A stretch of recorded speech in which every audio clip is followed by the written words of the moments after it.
কথা ঠিক আছে? রাজি আছেন তো? পরে আবার দেখেন তো আমার মাস শুরু হয়ে যায় না। বন্ধুগণ, আমি আপনাদেরকে যে কথা বলতেছিলাম, বনি ইসরায়েল এই লোকটা সারা জীবন ভালো কাজ করেছে, হাজার হাজার ইবাদত বন্দেগী করার পরও আল্লাহ জিবরিলকে বললেন, জিবরিল ওই গ্রামটা ধ্বংস করে দে। হযরতে জিবরিল তাকায় দেখেন এক দরবেশ পাহাড়ের উপরে বসে বসে ইবাদত বন্দেগী করছে। আমার জিবরিল আল্লাহকে ডাক দেন, আল্লাহ গো, এই লোকটা হাজার হাজার বছর ধরে একটা গুনাহ কাজ করলো না, সারা জীবন আপনার ইবাদত বন্দেগী করলো, এই লোকটাকে কি বাঁচায় দেব? আল্লাহ বলেন, ওকে শুইদি, ওরে তাড়াতাড়ি আগে মার, ওই দরবেশকে আগে মার। জিবরিল প্রশ্ন করলেন, আল্লাহ এই দরবেশটা আপনার হুকুম মানছে তো ওরা আগে মারবো কেন? ও একা একা ভালো কাজ করে জান্নাত চায়, অথচ ওর সামনে আমার হাজার হাজার মানুষগুলো, আমার গোলামগুলো, আমার বান্দাগুলো জাহান্নামে যায়, ওদেরকে একবারও বললো না ও পৃথিবীর মানুষেরা শুনে নাও, আল্লাহর হুকুমকে ভয় করো, জাহান্নামকে ভয় করো, আল্লাহর জান্নাত পেতে হলে আল্লাহর একত্ববাদের সাক্ষী দাও আর আল্লাহর কাছে মাথা নত করো। এই দাওয়াত দেয়নি, নিজে খালি জান্নাতে যাওয়ার জন্য ব্যস্ত হয়ে পড়েছে, এই জন্য আর আমি একটা আমল কবুল করেনি, ধ্বংস করতে হলে ওকে সব ধ্বংস করে দেন। কথা ঠিক কিনা? বন্ধুগণ, আমার গতকালকে হাদিস পড়াচ্ছিলাম, নবীজির একখানা হাদিস পেলাম, এমন একটা জামানা আসবে যেই জামানার মানুষগুলো অন্যায়ের বিরুদ্ধে কোনো প্রতিবাদ করবে না, অন্যায়ের বিরুদ্ধে কোনো মুখ খেলবে না, ন্যায়ের পক্ষে কথা বলবে না। ওই জামানায় আল্লাহ এমন এমন রাষ্ট্র ক্ষমতা, এমন এমন রাষ্ট্রপতি তাদেরকে দিয়ে দিবেন, সেই রাষ্ট্রপতিগুলো ওদের পিটায় পিটায় ঘরের মধ্যে ঢুকে ফেলবে। কথা ঠিক কিনা? এইরকম রাষ্ট্রপ্রধান মনে হয় পৃথিবীর কোনো দেশে নাই। ধরে বলেন, সেই দেশের জনগণ কোনো কথা বলতে পারবে না, সবাই নিশ্চুপ হয়ে যাবে, কথা বলতে গেলেই গুম হয়ে যাবে। কথা বুঝছেন? এরকম আছে? আমার বাংলাদেশে মনে হয় নাই, আছে? আমার বন্ধুগণ, ওই জামানার লোকগুলো বাঁচার জন্য ওই জামানার বড় বড় হুজুরের কাছে গিয়ে বলবে, হুজুর গো একটু দোয়া করে দেন যেন এই বাদশাটা মরে যায়। ওই জমায় ভাইরা ওই হুজুর কোন উপায় না পেয়ে সে নিজেও আল্লাহর কাছে দোয়া করবে, আল্লাহ ও আল্লাহ, এই জালেম আমাদের ধ্বংস করে দিল, এই জালেমকে তুমি ধ্বংস করে দাও। আল্লাহ বলবেন, আমি তো দোয়া কবুল করব। কেন করবে না? কারণ ওই জামানার মানুষগুলো অন্যায়ের বিরুদ্ধে কোনো কথা বলবে, আরো জোরে বলবে। এই জন্য আমার ভাইয়েরা, অন্যায় যেখানে প্রতিবাদ, আরো জোরে বলে অন্যায় যেখানে। আমার বন্ধুগণ, আজ বাংলার জমিনে কি অন্যায় হয় কি হয় না? আরো জোরে বলে হয় কি হয় না? এদেশে কিছু মানুষ আছে যারা ইসলামকে ভুলণ্ঠিত করার জন্য, বাংলার জমিন থেকে ইসলামকে নস্যাৎ করার জন্য হাজারো ষড়যন্ত্রের জাল বিস্তার করেছে, যারা ইসলামী শিক্ষা চায় না, বরং মাদ্রাসা শিক্ষাকে জঙ্গিবাদী শিক্ষা বলে। কথা ঠিক কিনা? আমার বন্ধুগণ, এই যে কিছুদিন আগে হলিয়াটিদানে হামলা হলো, সুলাকায় ঈদগাহে হামলা হলো, আপনারা বলেন তো যারা হামলা করেছিল এদেশে যারা মাদ্রাসায় পড়ে একজনও কি হামলা করেছে? আরো জোরে বলেন। বরং হামলা তো তারাই করেছে যারা এদেশের নাম করা বিশ্ববিদ্যালয়ের ছাত্র, যারা এদেশের নাম করা বিশ্ববিদ্যালয়ের ছাত্র, ওরাই সন্ত্রাসী কার্যক্রম চালায়। কথা ঠিক কিনা? সন্ত্রাসী করে ওর দাদারা, আর খুঁজে দেখে ফুকুর বাড়ি। কথা বলছে না কেন? যে সমস্ত ছাত্রদের পকেটে মেসেজ পাওয়া যায়, যে সমস্ত ছাত্রদের পকেটে কলম পাওয়া যায়, যে সমস্ত ছাত্রের পকেটে ইয়াবা পাওয়া যায় না, গাঁজা পাওয়া যায় না, তাদের কাছে এসে তদন্ত করে। কিন্তু ওই বাবার কাছে গেলে, গাঁজা বাবার কাছে গেলে চড় দিবে। কথা বলছে না কেন? উচিত কথা বললেই তো মা ওই বেজা হয়ে যায়। কথা বলেন। মাদ্রাসায় কিসের তল্লাশি? এই দৌলতপুরের থানার মধ্যে কত মাদ্রাসা আছে, আজ পর্যন্ত দেখেছেন কোন মাদ্রাসায় বোমা নিয়ে ধরা পড়েছে? আরো জোরে বলেন। কিন্তু আমাদের বাংলাদেশে এই কিছুদিন পত্রিকায় দেখলাম শিক্ষক ছাত্রের কাছে অস্ত্র প্রশিক্ষণ নিচ্ছে। এই শিক্ষকের মরি যাওয়া উচিত না? ও বদমাইশের কাছে শিখবে কি ছাত্র? যে শিক্ষক ছাত্রের কাছে অস্ত্র প্রশিক্ষণ নেয়, সেখান থেকে কোনো ভালো মানুষের আশা করা যায়? আরো জোরে বলেন। সুতরাং আমার বন্ধুগণ, আমরা যারা মাদ্রাসায় পড়ি আমরা সন্ত্রাসবাদের সাথে যুক্ত ইসলাম সন্ত্রাসবাদ সমর্থন করে? আরো জোরে বলেন, করে? করে না। এজন্য আমার বন্ধুগণ, আমাদের মনে রাখতে হবে Islam is the complete code of life. ইসলাম একটি পূর্ণাঙ্গ জীবন বিধান। এখানে সব আছে। এখানে কি আছে? আরো জোরে বলেন, সব আছে কি নাই? আরো জোরে বলেন, আছে কি নাই? আমার বন্ধুগণ, আল্লাহ রাব্বুল আলামিন বলেন, যারা আমার কোরআনের কথা মেনে নেবে, কোরআন অনুযায়ী জীবন গঠন করবে, আমার আল্লাহ ডাক দেয়া বলেন, ফামান তাবিয়া হুদায়া ফালা খাউফুন আলাইহিম ওয়ালা হুম ইয়াহজানুন। জোরে বলুন আল্লাহু আকবার। সূরা বাকারা 28 নম্বর আয়াত। আল্লাহ বলেন, যে জাতি, যে সমাজ, যে পরিবার, যে রাষ্ট্র, যে সংবিধান কুরআনুল কারীমকে মেনে চলবে, আমার আল্লাহ বলেন তাদের কোনো চিন্তা নাই, তাদের কোনো ভয় নাই। আমি আল্লাহ তাদের জীবনের সমস্ত প্রয়োজন পূর্ণ করে দেব। জোরে বলেন সুবহানাল্লাহ। সম্মানিত ভাইরা আমার, আজকে কোরআনের কথা নাই। কোরআন একদিকে আর আমরা চলছে আর একদিকে। এদেশের অনেক মানুষ আছে শুধু কোরআন তেলাওয়াত করে, কিন্তু কোরআনের মধ্যে কি বলা হয়েছে একটাও মানে। আরো জোরে বলেন, মানে। এজন্য আমি মাঝে মাঝেই বলি, আপনি অসুস্থ রোগাক্রান্ত, কুষ্টিয়ার সদর হাসপাতালে চলে গেলেন, এমবিবিএস ডাক্তার আপনাকে প্রেসক্রিপশন করে দিল, আপনার শরীর দেখে, আপনার শরীরকে সব পরীক্ষা নিরীক্ষা করার পরে প্রেসক্রিপশন করলো। এখন আপনি ওই প্রেসক্রিপশন নিয়ে এসে খালি পড়লেন আর পানি দিয়ে ধুয়ে ধুয়ে ধুয়ে খেলেন, কোনোদিন কি আপনার অসুখ ভালো হবে? আরো জোরে কথা মনে হয় বুঝেনি। কুষ্টিয়া সদর হাসপাতালে চলে গেছেন অসুস্থ, আপনাকে প্রেসক্রিপশন করে দিয়েছেন, আপনি ওইটা খালি পড়তেছেন আর পানি দিয়ে ধুয়ে সমানে খাচ্ছেন, অসুখ? আরো জোরে বলেন। এই কুরআনুল কারীমে তো আল্লাহর পক্ষ থেকে প্রেসক্রিপশন, কোরআনে যা বলা হয়েছে এটা যদি আপনি মানেন, তাহলে জিনা থেকে আপনি নিরাপদ থাকতে পারবেন, চুরি থেকে নিরাপদ থাকতে পারবেন, ঘুষ থেকে নিরাপদ থাকতে পারবেন, অন্যায় থেকে নিরাপদ থাকতে পারবেন। আর কোরআন শরীফ যদি শুধু পড়েন, কোশ্চিন কালেও আপনি অন্যায় থেকে বিরত থাকতে, আরো জোরে বলেন, পারবে নাকি? আজ আমরা শুধু কোরআন পড়ি কিন্তু কোরআন মানি না, যার কারণে এদেশে হাজার হাজার মুসল্লি আছে 20 বছর ধরে নামাজের মধ্যে কোরআন শরীফ পড়ে, এখনো সুদের হেডমাস্টার এরকম মুসল্লি আছে কি নাই? এই জোরে বলেন, আছে কি নাই? কে কে আছে একটু হাত তুলে দেখান তো। নামাজ পড়ার পরে সুদ খান, একটা হাত তুলে দেখান। আরে বাবা, সবই তো আল্লাহর ওলিতে ওয়াজ করছে, কোন জায়গায় কথা বলেন? বন্ধুগণ আমার, আল্লাহ রাব্বুল আলামিন বলেন, উতলু মা উহিয়া ইলাইকা মিনাল কিতাবি ওয়া কিমিস সালাহ ইন্নাস সালাতা তানহা আনিল ফাহশাই ওয়াল মুনকার। জোরে বলো আল্লাহু আকবার। আল্লাহ রাব্বুল আলামিন পবিত্র কোরআনুল কারীমের 403 নম্বর পৃষ্ঠার 1 নম্বর 2 নম্বর লাইনে সূরা আনকাবুতের 45 নম্বর আয়াতে বলেন, হে নবী, আপনার প্রতি কোরআন থেকে যা নাজিল করা হয়েছে এটা আপনি তেলাওয়াত করুন, নামাজ পড়ুন। নামাজ পড়লে অন্যায় কাজ থেকে বিরত থাকা যাবে। আর আমরা নামাজ পড়ে সুদ খাই, তাহলে আমাদের নামাজ হলো? আরো জোরে, জোর হলো না? তাহলে নামাজ পড়ে অন্যায় কাজ থেকে বিরত থাকা যায়, এটা আল্লাহর ঘোষণা। আর আমরা নামাজ পড়ে সুদ খাই, তাহলে আল্লাহর সাথে কি মিলেছে? আরো জোরে। তাহলে মূলেনি দেখুন, তাহলে বোঝা গেল আমরা যেই নামাজ পড়তেছি সেই নামাজ, কোরআনে যেই নামাজের কথা বলছে ওই নামাজ হচ্ছে। নামাজ তুমি ধর্ম জানো, চুরি তোমার পেশা। কথা ঠিক। নামাজ তুমি ধর্ম জানো, চুরি তোমার পেশা, সেই নামাজই হইবে কবুল, কেমনে করো আশা। ও নামাজ হইল না রে তোর, নামাজের লইলি না খবর। ধরিলি নামাজ পড়লি নামাজ সারা জীবন ভোর, ধরিলি নামাজ পড়লি নামাজ সারা জীবন ভোর। ও নামাজ হইল না রে তোর, নামাজের লইলি না খবর। কথা ঠিক। আর জোরে। তাহলে নামাজ পড়ে যখন সুদ খাই, নামাজ পড়ে চুরি করি, নামাজ পড়ে পরে সম্পদ আত্মসাৎ করি, তাহলে আল্লাহ যে স্টাইলে নামাজ পড়তে বলেছে ওই নামাজ হচ্ছে না। যার কারণে আমাদের নামাজ আমাদের অন্যায় কাজ থেকে বিরত রাখছে না। বন্ধুগণ, নামাজ কেমন পড়তে হবে একটু শুনুন না। নবীজির একজন সাহাবী এসে বললেন, হুজুর গো, আমি ক্ষুধার্ত। হে আল্লাহর নবী, আমার বাড়িতে আজ 3 দিন যাবত কোনো খাবার নাই।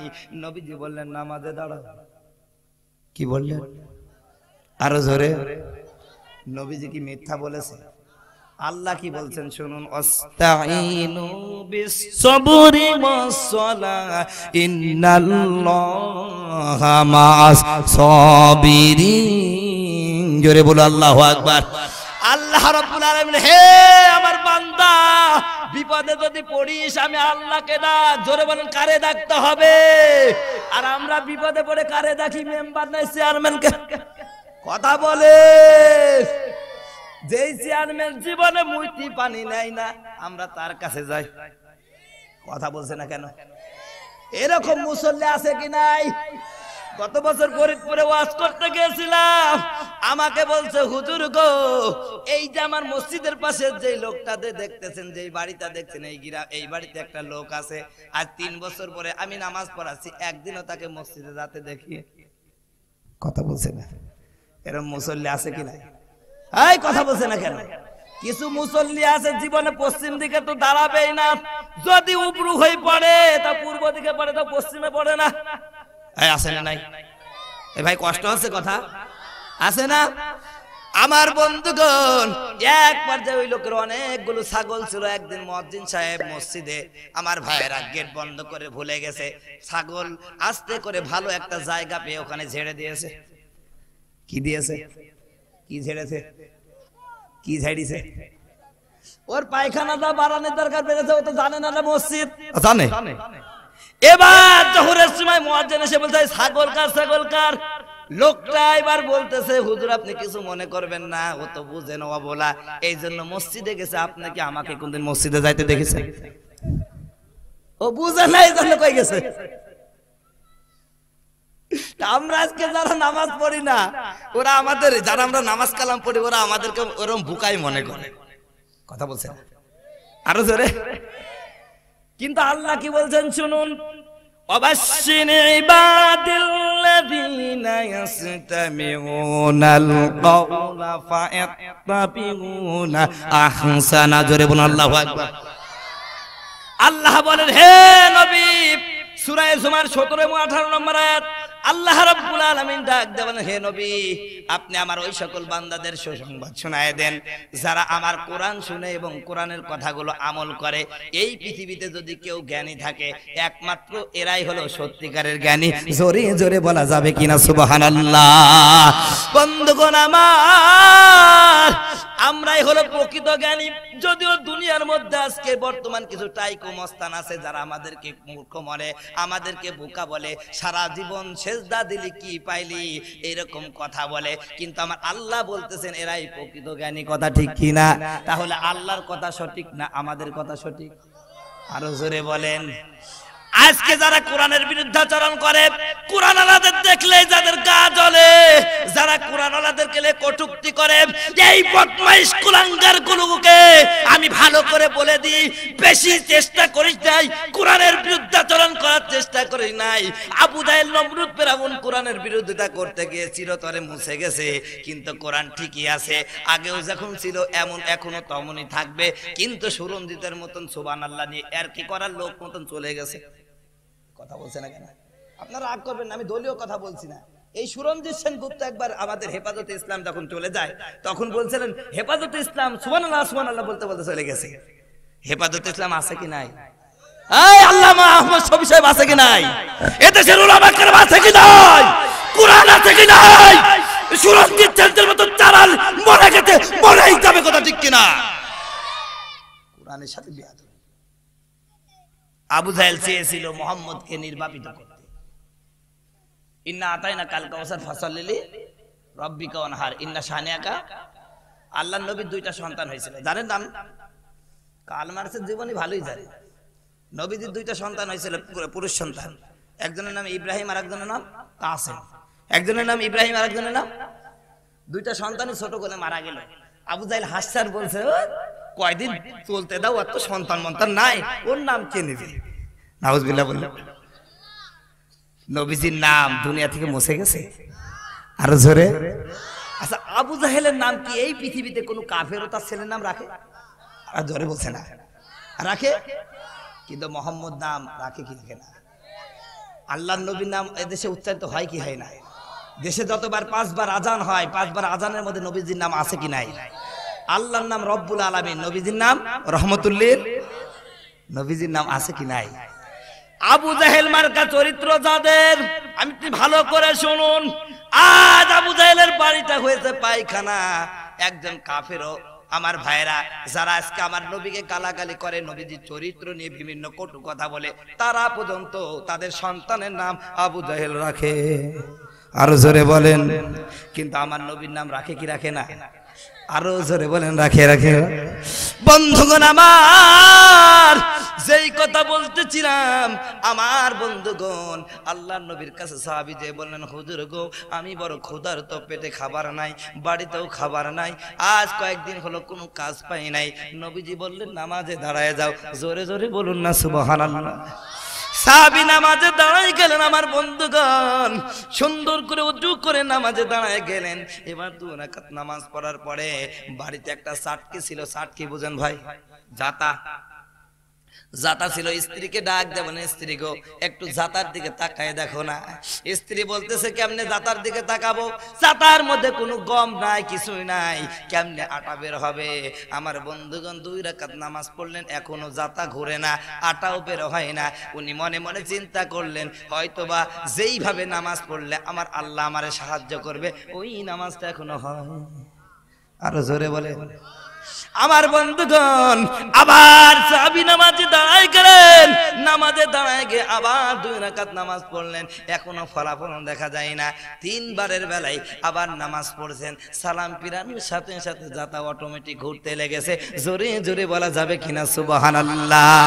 মুসলমান বন্ধুগণ আমার, এই তেলিকান্দির মুসলমানেরা, এই হলো নামাজ। এই রকম ভাবে যদি নামাজ পড়তে পারো, এই নামাজটাই হলো তোমার সুদ থেকে তোমাকে নিরাপত্তা রাখবে, ঘুষ থেকে নিরাপত্তা রাখবে, পরের সম্পদ লুণ্ঠন করা থেকে নিরাপত্তা রাখবে। আর যেমনে সামনে হুজুরও ছাড়ে না, আমিও পারে না, আল্লাহু আকবার বলে নামাজ পড়লেও নামাজ কখনো ভালো কাজ থেকে বিরত রাখতে পারে। আরো জোরে বলে পারে। বন্ধুগণ আমার, আজকে আমাদের সন্তানগুলোকে নামাজ শিক্ষা দেয় না। আমার ভাইয়েরা, গত পরশুদিন আমি আমার বন্ধুগণ গাইবান্ধা ওয়াজ করতে যাচ্ছি, হঠাৎ করে আমাকে একজন ফোন করে বললেন, হুজুর গো, ও হুজুর, আমার সন্তান আমাকে ভাত দেয় না, উপরন্তু ধরে ধরে আমাকে মারে, একটু দোয়া করবেন হুজুর গো, একটু দোয়া করবেন, আমার সন্তান যেন আমার সাথে ভালো ব্যবহার করে। আমার বন্ধুগণ, ও আমার বাবাজিরা, যেই সমস্ত ভাই বোনেরা আপনি আপনার সন্তান হওয়ার পরও আপনার পিতাকে আপনি ধরে মারেন, ওই বাবাজিদেরকে বলবো, বাবা রে, আগামীকাল তুই পিতা হবি, তোরও কিন্তু বাগুন ছাট করবে। কথা বলছে না কেন? এই কথাটা শোনার পরে আমার বড় কষ্ট লাগলো। হারে, সন্তান হয়ে তার বাপকে মারে, এর মতন কুলাঙ্গারের এই পৃথিবীতে বেঁচে থাকার দরকার আছে। আরো জোরে বলে। আমার বন্ধুগণ, এই কথাটা শুনে আমার মনটা বড় ব্যথিত হয়ে গেল। নবীজির কোরআন থেকে, নবীজির হাদিস থেকে, আল্লাহর কোরআন থেকে বিভিন্ন কিতাব পড়তেছিলাম, তাফসীর পড়তেছিলাম। হঠাৎ করে আমার বন্ধুগণ নবীজির একখানা হাদিস পড়লাম। আল্লাহর নবী, বিশ্ব নবী বলেন, সন্তান হলে পিতার উপরে 3টা দায়িত্ব আছে। জোরে বলেন, কয়টা? আরো জোরে। জোর হলো না? কোন পিতা যদি সন্তানের 3টা হক আদায় করে, ওই সন্তান কোনদিন পিতার সাথে বেয়াদবি করতে পারে না। গ্যারান্টি দিয়েছেন কে? আল্লাহর নবী গ্যারান্টি দিয়েছে। কোন পিতা যদি তার সন্তানের 3টা হক আদায় করে, আমার নবী বলেন, বিশ্ব নবী বলেন, ওই সন্তানটা পিতার সাথে কোনদিন বেয়াদবি করবে না। এর তেলিগান্দের মুসলমানেরা, শুধু পিতা হলেই বা পুরুষ হলেই, মানুষ হলেই শুধু সন্তান জন্ম দিলেই বাপ হওয়া যায় না। সন্তান তো এদেশে কুকুরও জন্ম দেয়। এই কথা বলছে না কেন? বরং কুকুর তো আপনার চাই বেশি দেয়, আপনি দেন একটা, আর কুকুর দেয় কয়টা? জোরে বলেন। তাহলে মানুষের সন্তান আর কুকুরের সন্তানের মধ্যে পার্থক্য আছে কি নাই? আরো জোরে বলেন, আছে কি নাই? আমার বাবাজিরা, আল্লাহর নবী বিশ্ব নবী বলেন, সন্তান যদি জন্ম নেয়, পিতার উপর প্রথম নাম্বার দায়িত্ব হলো এই সন্তানের একটা ভালো নাম রাখতে হবে। আমরা কি আমাদের সন্তানগুলোর ভালো নাম রাখি ভাই? আরো জোরে বলেন। আমার বন্ধুগণ, কয়েকদিন আগে আমি একটা বিয়ে পড়াতে গেলাম। আমাকে বলছে, হুজুর আমার নাম লেখেন। খবরদার, কি না? আমি বললাম এটার নাম কি? কয় সাবধান। কি না? বলে ওইটার নাম কি? কয় হুঁশিয়ার। সাবধান, খবরদার, হুঁশিয়ার। আর এক বাড়িতে গেলাম, ওই বাড়িতে বলছে হুজুর আমরা 3 ভাই আর 1 বোন। আমার নাম কি? কয় আমার নাম জাপান, এর নাম ইরান, এর নাম হলো ইরাক, এর নাম মদিনা। এক জায়গায় যদি এক বাড়িতে জাপান, ইরাক আর ইরান আর মদিনা থাকলে তো লাগে কি? কথা বলছি। কয়েকদিন আগে একটা ইসলামী ম্যাগাজিনের মধ্যে পড়লাম, এক সভাপতি মসজিদের ইমাম সাহেবকে দাওয়াত দিয়ে বাড়িতে নিয়ে গেছে খাওয়াবে বলে। ইমাম সাহেব যখন বাড়িতে গেছে খুব সুন্দর করে বসতে দিয়েছে। এবার আমার বন্ধুগণ তার ছেলেদের ডাকতেছে, এই পচা ভাত নেয়। কি রে? এই পচা ভাত নেয়, এই টক ডাল নেয়, এই মুইতি পানি নেয়, এই বাসি গোস্ত নেয়। বলতেছে সভাপতি সাহেব কিছু মনে করবেন না, 3 দিন আগে আমি রোজা ছিলাম, আজ মনে পড়লো। কথা মনে হয় বুঝেন? মানে সভাপতি ইমাম সাহেবকে দাওয়াত দিয়েছে খাওয়াবে। এখন এই সভাপতির 4টা ছেলে আছে। কয়টা ছেলে? আরো জোরে। 4টা ছেলে আছে। এবার ইমাম সাহেবকে বসাই, এবার তার ছেলেদের নাম বলছে আর খাবার আনতে বলছে। এই পান্তা ভাত নিয়ে আয়, এই টক ডাল নিয়ে আয়, এই মুইতা পানি নিয়ে আয়, এই পচা গোস্ত নিয়ে আয়। ইমাম সাহেব শুনি বলতেছে, আরে আল্লাহ কোন জায়গায় আসলাম রে? পচা ভাত, টক ডাল আর এদিকে পান্তা ভাত। ঠিক আছে, মুইতা পানি, আমার তো মুসিবত হয়ে যায়। উনি তখন সভাপতিকে বলতেছে, সভাপতি সাহেব আপনি শুনেন, আমি রোজা আছি, আজকে আমার এই রোজার ডেট এখনো পার হয়নি, আমি একটু বাইরে যাই। ঠিক আছে, খাওয়া দাঁড়িয়ে দেয়। উনি বাইরে যাওয়ার পরে দিছে দৌড়। এবার পাশের বাড়িতে একজন দেখতেছে ইমাম সাহেব মানুষ দৌড়ালে তো সবাই দেখে, দেখে না? এখন উনি বলছে, এই ইমাম সাহেব আপনি দৌড়াচ্ছেন কে? ভাই এখানে থাকা বিপজ্জনক। এই লোকটা আমাকে আদর করে খাওয়ায়, দাওয়াত করে নিয়ে আসলো তো আমাকে খাওয়াবে বলে, কিন্তু খাওয়া আমারে বসায় বলছে এই পান্তা ভাত নেয়, টক ডাল নেয়, আর এই হলো মুইতা পানি নেয়, আর হলো পচা গোস্ত নেয়। ওইটা শুনি তো আমি দৌড় মারছি। কয় ভাই আপনি বুঝতে ভুল করেছেন, আসলে আপনাকে পচা ভাতও, এই পান্তা ভাতও দিবে না, পচা গোস্তও দিবে না, টক ডালও দিবে না, মুইতা পানিও দিবে না, এগুলো ছেলের নাম। কিনা? এই যদি হয় ভাই না, তাহলে হবে নাকি? আপনার সন্তান হলে আপনাকে একটা সুন্দর নাম রাখতে হবে। ধরে বলেন কি রাখতে হবে? আব্দুর রহমান, আব্দুল সালাম, আব্দে মানাবে, তো এরকম সুন্দর নাম রাখতে হবে। আমার বন্ধুগণ এইগুলো রাখার পরে আমার ভাইয়েরা, মেয়ে হলে নাম রাখতে হবে সুন্দর নাম, আয়েশা, খাদিজা, উম্মে সালামা। মা বোনদের মধ্যে কোথাও জায়গা নাই। আমি মা বোনদেরকে বলবো, মা বোনেরা আপনারা একটু সামনের দিকে এগিয়ে আসুন প্লিজ, আপনারা একটু সামনের দিকে এগিয়ে আসুন। আমার অন্যান্য মা বোনদেরকে জায়গা করে দিন। সকলে বলুন আলহামদুলিল্লাহ। আমরা সবাই আসছি, কিন্তু পুরুষ এই লাইনে বেশি হলো, এদিকে কম হলো, কারণ কি? আপনারা একটু এদিক দিয়ে বসবেন ইনশাআল্লাহ। একটু জিকির করেন তো ভাইরা আমার, লা ইলাহা, জোরে, লা ইলাহা ইল্লাল্লাহু মুহাম্মাদুর রাসূলুল্লাহ। সম্মানিত ভাইয়েরা আমার, এ মুসলমান বন্ধুগণ, সুন্দর নাম যদি আপনি চয়ন করতে পারেন, সন্তানের জন্য এই সুন্দর নামটা আপনাকে রাখতে হবে। 2 নাম্বার, এই সন্তান যখন জন্ম নেবে, আমার বন্ধুগণ, সন্তান জন্ম নিলে আপনার 2 নাম্বার যেই কাজটা করতে হবে সেটা হলো সন্তানকে বুঝার বয়স হয়ে গেলে তাকে কোরআনের শিক্ষা দিতে হবে। জোরে বলেন কিসের শিক্ষা? আরো জোরে।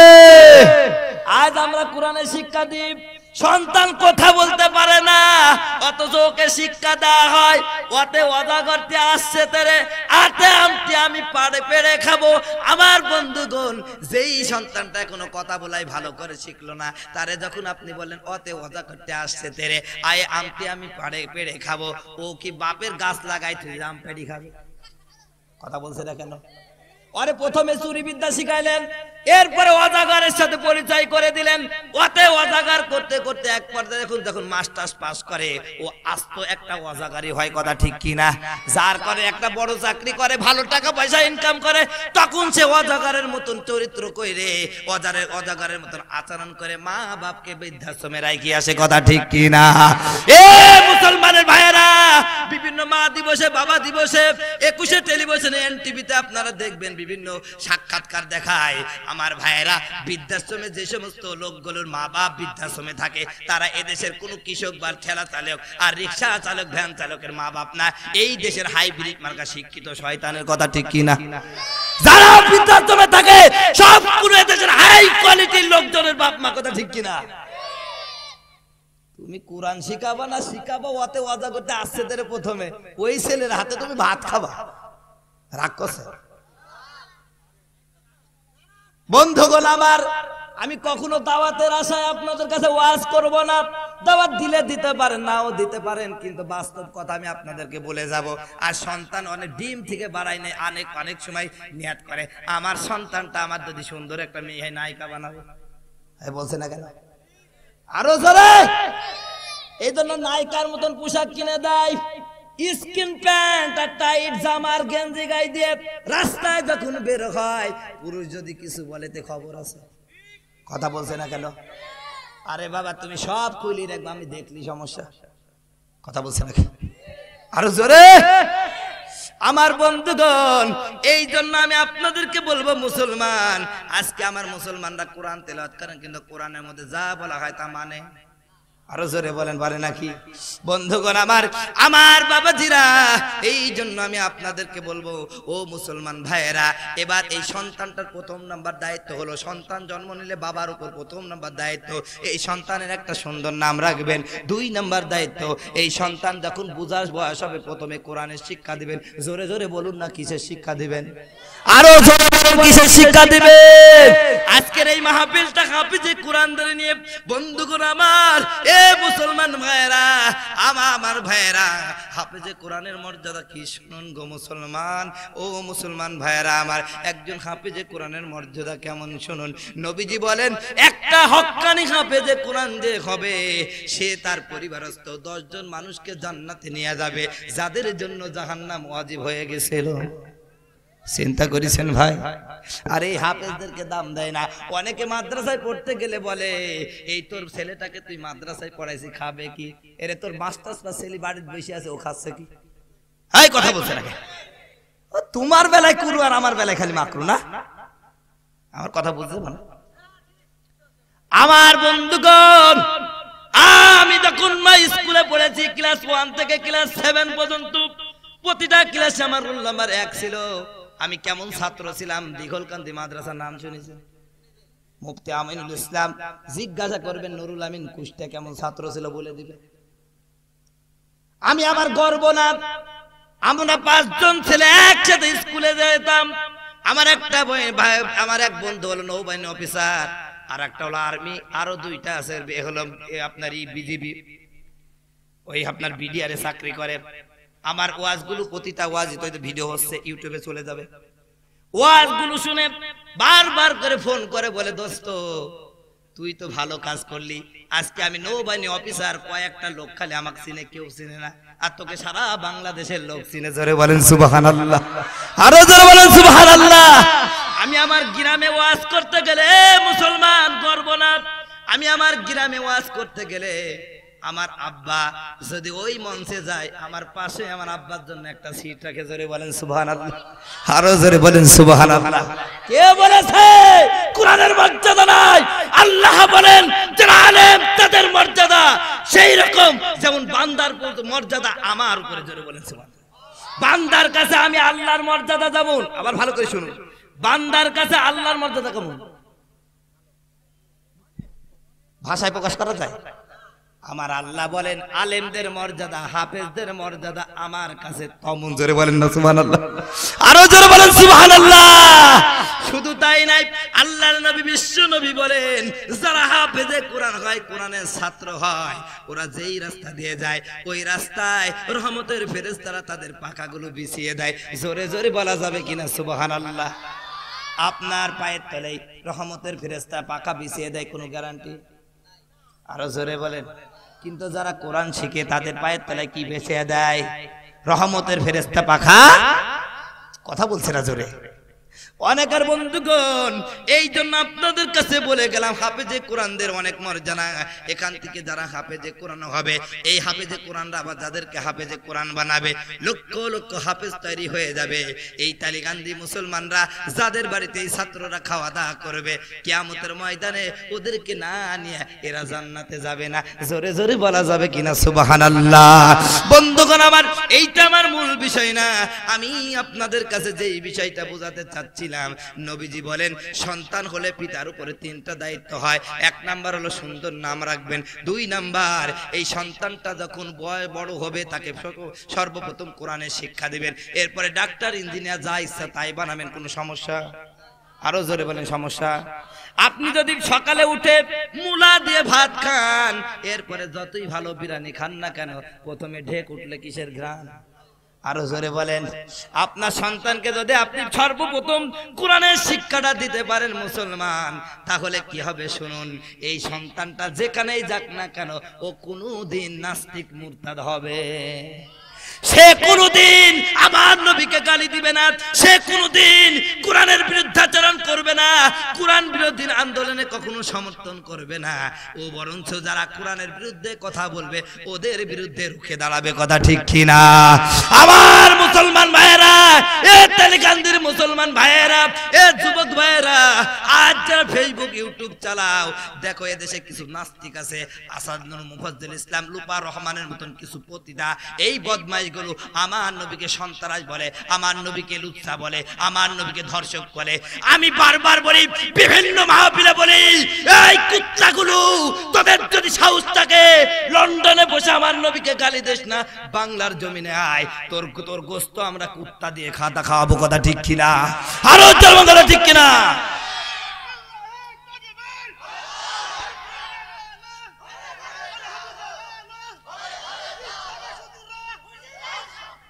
আমি মাঝে মাঝে বলি, যারা আমার নবীকে গালি দেয়, মক্কার সেই জাহিলিয়াত যুগে, যে যুগের মানুষগুলো নবীজির ঘর বিরোধী ছিল, তারা পর্যন্ত নবীকে বলেছে আল আমিন, নবী থেকে বলেছেন সচ্চরিত্রবান। এই লম্পটগুলো জাহিলিয়াতকে পার করে ফেলেছে। কথা ঠিক কিনা? জাহিলিয়াতের যুগে যে সমস্ত কমেন্ট সেই যুগের মানুষ পর্যন্ত নবীজিকে করেনি, এই লম্পটগুলো তাই করে।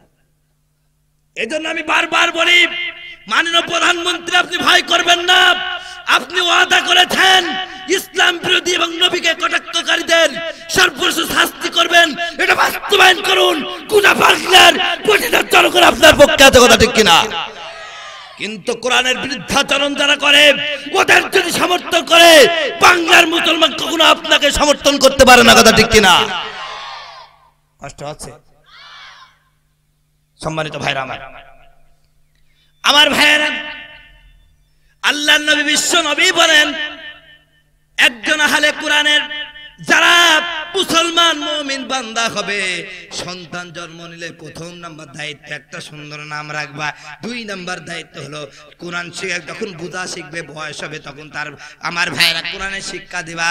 3 নাম্বার দায়িত্ব হলো এই সন্তানটা যখন বয়স হবে, আমার ভাইরা বয়স হবে, আমার ভাইরা প্রাপ্ত বয়স্ক হবে, তখন এই সন্তানটার বিবাহের ব্যবস্থা করবা। জোরে বলেন সুবহানাল্লাহ।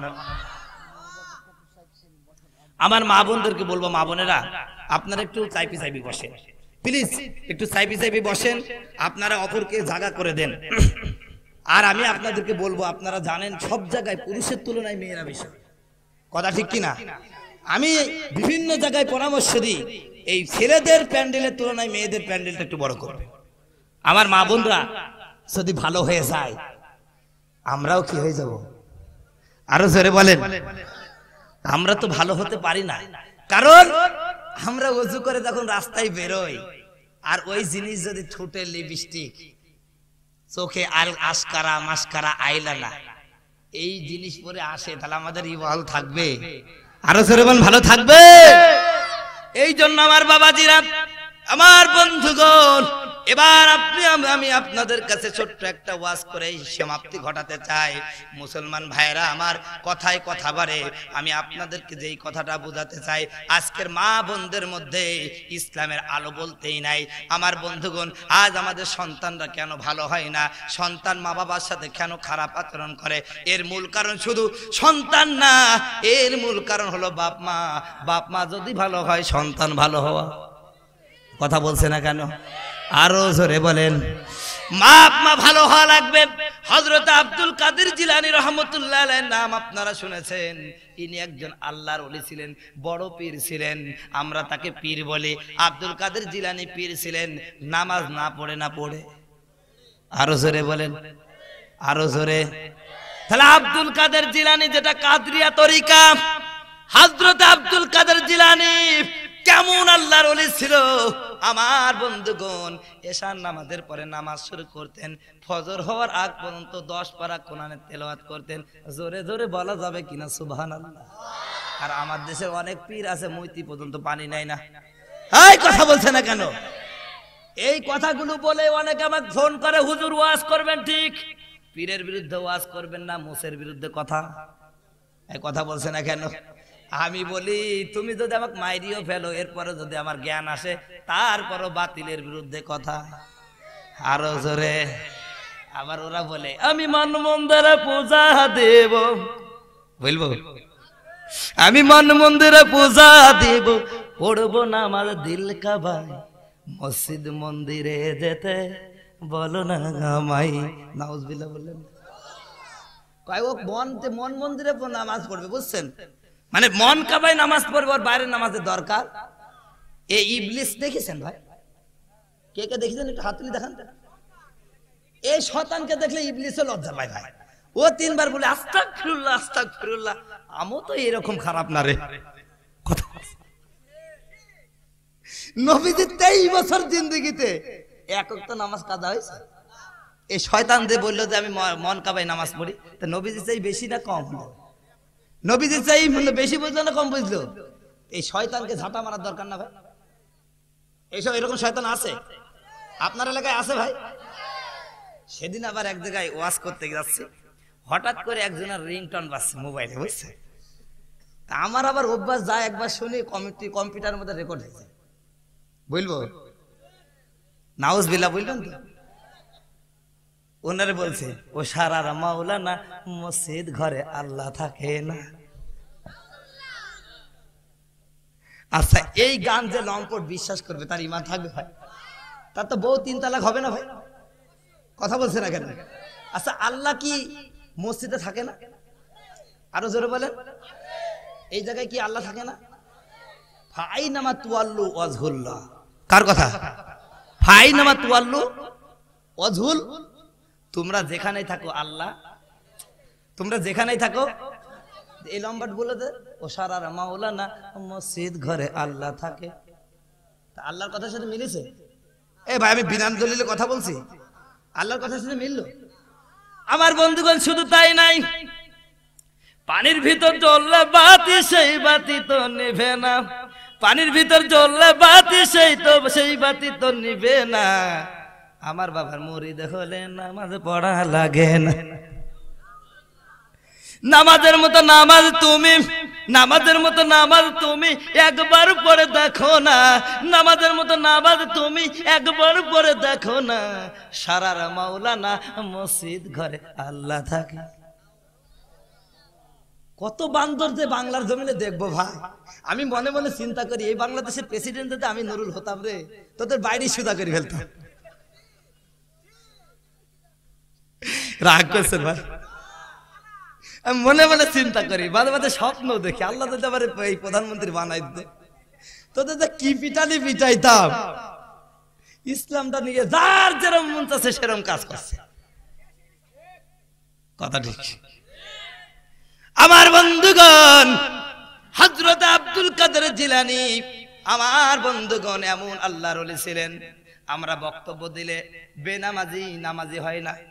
হয়। কয়জন হয়? এক আড্ডা। কথা ঠিক কিনা? হযরত আব্দুল কাদের জিলানী এইরকম 500-600 মানুষের মতন বক্তব্য দিতেন না। সেই জামানায় হাজার হাজার লোক তার পিছনে পিছনে থাকতো, বক্তব্য দিলে হাজার হাজার অমুসলমান মুসলমান হয়ে যেত। একদিন আব্দুল কাদের জিলানী তার মার কাছে ডাক দিয়ে বলেন, মা গো, আল্লাহ আমাকে এমন ক্ষমতা দিয়েছে, বক্তব্য দিলেই অমুসলমান মুসলমান হয়ে যায়, বেনামাজি নামাজি হয়ে যায়। আমার বন্ধুগণ এইভাবে বারবার মাকে ডাক দেয়া বলে। আব্দুল কাদের জিলানী ডাক দাও, আব্দুল কাদের জিলানী এই কথা বললেন, আম্মা জান, হযরতে আব্দুল কাদের জিলানীর আম্মা জান ডাক দেয়া বলেন, না রে বাবা, আজকে যে আব্দুল কাদের হয়েছিস এর পিছনে তোর কোনো অবদান নাই, সমস্ত অবদান তোর বাপের। আমি মার জোরে বলেন সুবহানাল্লাহ। পর্দার মা বোনেরা, হে তেলিকান্দির মুসলমানেরা, একটু কান খাড়া করে শুনুন রে মুসলমান। আজকে আমাদের সন্তানরা আমাদের ভাত দেয় না, আমাদের সাথে খারাপ আচরণ করে, এই সন্তানগুলো একার দোষ না, এই সন্তানগুলো দোষ দেওয়ার আগে আমি বলি তোমার মা বাপের আগে দোষ। জোরে বলেন কথা ঠিক কি না? বন্ধুগণ আমার, এ মুসলমান ভাইয়েরা, আব্দুল কাদের জিলানী যখন তার আম্মা জানকে বলল, আম্মা জান, আমার কথায় হাজার হাজার মানুষ মুসলমান হয়ে যায়, আব্দুল কাদের জিলানীর আম্মা জান বলে, না বাবা, তোমার কথায় হয় না, আজকে আব্দুল কাদের জিলানীর পিছনে আমার বড় অবদান রয়েছে, আমি তোমাকে এই পর্যন্ত নিয়ে গেছি। জোরে বলেন সুবহানাল্লাহ। আব্দুল কাদের জিলানী বললেন, কি বলছেন মা? আমি কোরআনের হাফেজ হয়েছি, আমি তাফসীর পড়েছি, ফিকহ পড়েছি, আমি হাদিস পড়েছি, সব কিছু পড়ে আমি আজকে সবচেয়ে বড় ফিকহবিদ, আমি সবচেয়ে বড় হাদিসবিদ, আমি আল্লাহর নবীর হাদিস জানি, আমি আল্লাহর কোরআন জানি, আমার আলোচনা শুনে মানুষ মুসলমান হয়ে যায়। আমার বন্ধুগণ, হযরতে আব্দুল কাদের জিলানীর আম্মা জান ডাক দেয়া বলে, এ আব্দুল কাদের জিলানী, কেমনে তুই আব্দুল কাদের জিলানী হয়েছিস? শোন, তোর বাবা আবু মুসা সালে জঙ্গি, কি নাম? আবু মুসা সালে জঙ্গি একজন জবরদস্ত আলেম ছিলেন, আল্লাহর একজন ওলি ছিলেন। আমার বন্ধুগণ, এখনো বিয়ে শাদী করেন নাই। একদিন তিনি মুরাকাবা করতেছেন, সাধনা করতেছেন এক নদীর পাড়ে, হঠাৎ একটা আনার ফল ভেসে যায়। উনি বড় ক্ষুধার্ত, 3-4 দিন না খাওয়া ক্ষুধার কারণে আনার ফলটা খেয়ে ফেললেন। একটু পরেই তার হুঁশ এলো, হারে আনার ফলটা আমি না বলে খেয়ে ফেললাম, না জানি কিয়ামতের ময়দানে আনার ফলের মালিক যদি আমার আল্লাহর কাছে মামলা করে কি জবাব দিব রে মুসলমান? চিন্তা করছে। আর আমরা কি করি? একই পাশে আমারও বেগুনের ভুই, আর একজনেরও নিজের বেগুন ফুরায় না, পরের বেগুন থাকেই না। কথা কি বলবো ভাই, চাষি সব জায়গায় ঘাস আসা মলম দিবে কোন জায়গায়? কথা ঠিক কিনা? বন্ধুগণ আমার, হযরতে আবু মুসা সালে জঙ্গি এবার নদীর উল্টো দিকে হাঁটা শুরু করছেন। হাঁটতে হাঁটতে গিয়ে দেখেন একটা, আমার ভাইয়েরা, আনারের বাগান, যার কতগুলো গাছ নদীর থেকে নুয়ে পড়েছে, ওইখানে অনেকগুলো আনার ঝুলে আছে। তিনি মনে মনে ভাবলেন, এইখান থেকে মনে হয় কোনো একটা আনার পড়ে গেছে। আমার ভাইয়েরা ওই আনারের বাগানের কাছে ওয়েট করতে লাগলেন, অপেক্ষা করতে লাগলেন কখন বাগানের মালিক আসবে। হঠাৎ করে দেখেন আমার মতন এক হুজুর এসে হাজির।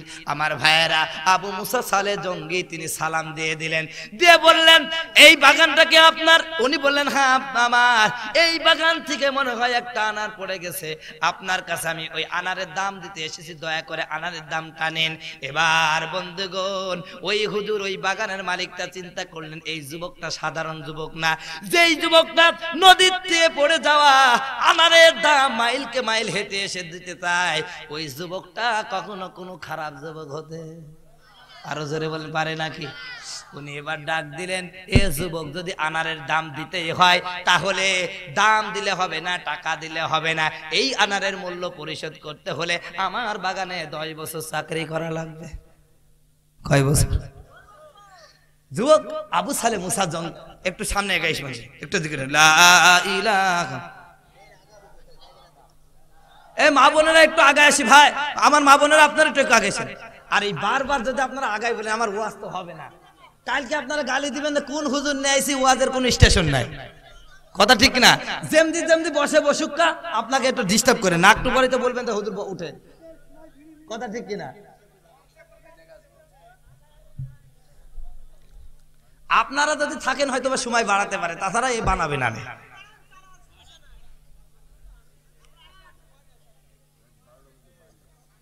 ভাই এবার চুপ করি ইনশাল্লাহ, এবার চুপ করি। আমার বাবাজিরা, হে তেলেগান্দি মুসলমানেরা, আমি আপনাদেরকে এইখানে এসেছি সংশোধন করার জন্য। যুবকরে তোমাদের জন্য স্পেশাল ওয়াজ আসছে, আমার পর্দার মা বোনেরা আপনাদের জন্য স্পেশাল ওয়াজ আছে, একটু খালি কান খুলে শুনুন। আমার বন্ধুগণ, এবার আবু মুসা সালে জঙ্গি বলতেছেন, হুজুর এটা অন্যায় হয়ে যায় না? একটা আনারের মূল্য 10 বছর চাকরি। আমার ভাইয়েরা, এবার হুজুর ডাক দেয়া বলেন, যুবক রে চলে যা, কিয়ামতের ময়দানে তোরে পায়নিট করে ছাড়বো। কথা বুঝতেছেন? আবু মুসা সালে জঙ্গি বলে, না হুজুর আমি রাজি। জোরে বলেন সুবহানাল্লাহ। 10 বছর তিনি বাগানের খেদমত করলেন। 10 বছর পরে মালিককে ডাক দিলেন, মালিক গো, আমার 10টা বছর পূর্ণ হয়ে গেছে, দয়া করে আমার ছুটি দেন।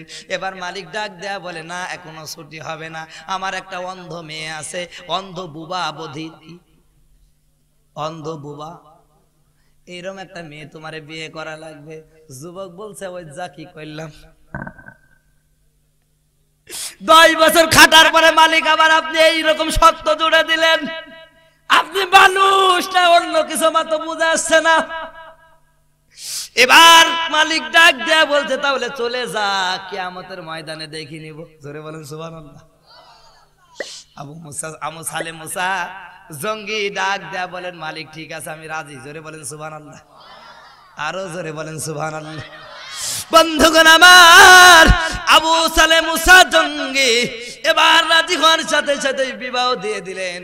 আবু সালে মুসা জঙ্গি এবার বাসুর রাতে যেয়ে দেখে, না চোখ অন্ধ না, বোবাও না, বধির না, মনে হচ্ছে জানো পূর্ণিমা চাঁদটা ঘরের মধ্যে বসে। উনি দৌড় দিয়েছে, মালিক বড় অন্যায় কাজ করেছেন। জোরে বলেন সুবহানাল্লাহ। কি অন্যায় করলাম? আমি আজ পর্যন্ত কোনোদিন কোনো পরনারী দেখি নাই। আপনি বললেন অন্ধ বুবা বধির একটা মেয়ের সাথে আমার বিয়ে দিলেন, ঘরের মধ্যে গিয়া দেখি অন্ধ না, বধির না, বুবা না, এটা জানো পূর্ণিমার চাঁদ। জোরে বলেন সুবহানাল্লাহ। বন্ধুগণ আমার, হে যুবক, আমরা যদি হতাম তা কি করতাম? কথাটি আমরা একজন বলতে আগে ঝাপটি মারি বসে থাকতাম না, কি জানো বললো কি কো, চিন্তা করতাম যা হয়েছে তা হয়েছে, এটাই ধরে রাখি। কথা ঠিক কিনা? যুবক ভাইরা আমার, যুবক ভাইরা, আবু সালে মুসা জঙ্গি দৌড় দেয়া বলে, মালিক আপনি বললেন কি আর হইল কি? ও আমার পর্দার আলার মা বোনেরা, এই ঘটনাটা আমি এমনিতেই বলি নাই, আপনাদেরকে একটা টিপস দিব, আমি আপনাদেরকে একটা শিক্ষা দেবো। মা গো, ও মা, আজকে আপনি তুমি স্টার জলসা জি বাংলা স্টার প্লাস নিয়ে বসে থাকো। আমার বন্ধুগণ, আমি বারবার অনেক সময় বিভিন্ন জায়গায় ওয়াজ করি, আজ আমার ভাই বোনেরা ওয়াজ শুনে ঠিক, কিন্তু আমল করতেছে না। এদেশের অনেক যুবক আছে, অনেক মা বোনরা ভালো করে পর্দায় থাকবার চায়, কিন্তু আপনার জানলাই পারে না। কয় তোরে আমি এত সুন্দর করে বিয়ে করে এনেছি, কত তোর বাড়ির পাশে দিয়ে ঘুরেছি, এতবার আই লাভ ইউ বলে আমি তোরে নিয়ে আসছি, আর আমার বন্ধু দেখবে না, হবে নাকি? কথা বলছে নাকি? কিছুদিন আগে আমার এক বন্ধু এসেছে। আমার বন্ধুগণ, বিদেশ থেকে আসার পরে আমি এলাকায় ওয়াজ করতে গেছি, পরের দিন বাড়িতে অবস্থান করছি, হঠাৎ করে চলে আসে এক পালসার নিয়ে। আমার বুঝে দোস্ত বাড়িতে আছে, হ্যাঁ আছি, কি খবর? কয় তোর সাথে দেখা আসলাম। তেমন ঠিক আছে, দেখা করলি তো পিছনে কয়টা তোর ভাবি, ভাবিতে পড়েছে নাকি শাড়ি না মশারি? কয় বিদেশি দেখার ভাব জানিস নি? এত সুন্দর বউ আমি একাই দেখবো, এলাকার মানুষের হক নাই। কথা এলাকার মানুষের হক আদায় করে বেড়াচ্ছে। অনেক মা বোন আছে পর্দার মধ্যে থাকতে চায়, আপনার জন্য পারে না। কথা ঠিক কিনা? আরো জোরে বলেন কথা ঠিক কিনা? এ যুবক, যদি তুমি তোমার বউকে পর্দায় না করো, ওই অবস্থায় তোমার বউটা যদি মারা যায়, কিয়ামতের ময়দানে তুমি যতই হাজি হও, তোমার পাজি গুলি ছুটাবে। কথা বলছে না কেন? আমার বন্ধুগণ, আল্লাহ রাব্বুল আলামিন হাবিব বলেছেন একটা মেয়ে যদি বেপরদা হয় কমাস কম 4টা মেয়েকে 4টা মানুষকে জাহান্নামে নিয়ে যাবে।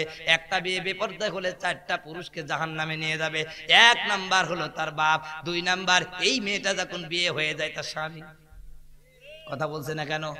স্বামী যদি তার বউকে পর্দা না করায়, বউকে ছেড়ে দেয়, অনেক বউ আছে ভালো থাকে কিন্তু ওর জন্য হতে পারে না, বন্ধু একখান ধরে নিয়ে এসে বলবে যে আমার বন্ধু গল্প কর।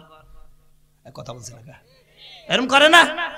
খালি মেয়েদের দোষ দাও মিয়া, আমি জানিনি তুমি কি কথা ঠিক কিনা। খালি পাশের বাড়ি সুন্দরী ভাবি থাকলে খালি ভাবি ভাবি বলো। কথা বলছে আমার বন্ধুগণ, হে পর্দার মা বোনেরা, যেই কথা বলতেছিলাম, এবার আবু সালেহ মুসা জঙ্গি মালিককে ডাক দেবে, মালিক গো আপনি কি কাজ করলেন? আজ পর্যন্ত কোনো পরনারী আমার এ চোখ দেখেনি, আজ তুমি আমার এই পর্দার বিরান্দা লঙ্ঘন করায় দিলা, আমার আল্লাহর কাছে কি জবাব দেব? মালিক ডাক দেবে বলে, জামাই রে, এ জামাই, আসলে তোর কোনো গুনাহ হয় নাই। পূর্ণিমার মতন সুন্দরী যেই মেয়েটাকে তোর বাসর ঘরে দেখলি ওটাই আমার মেয়ে। জোরে বলেন সুবহানাল্লাহ। কি মালিক হলো কি? আপনি বললেন অন্ধ, আপনি বললেন বোবা, আপনি বললেন বধির, এখন অন্ধও না, বোবাও না, বধির না, কেমনে কি হলো বুঝলাম না।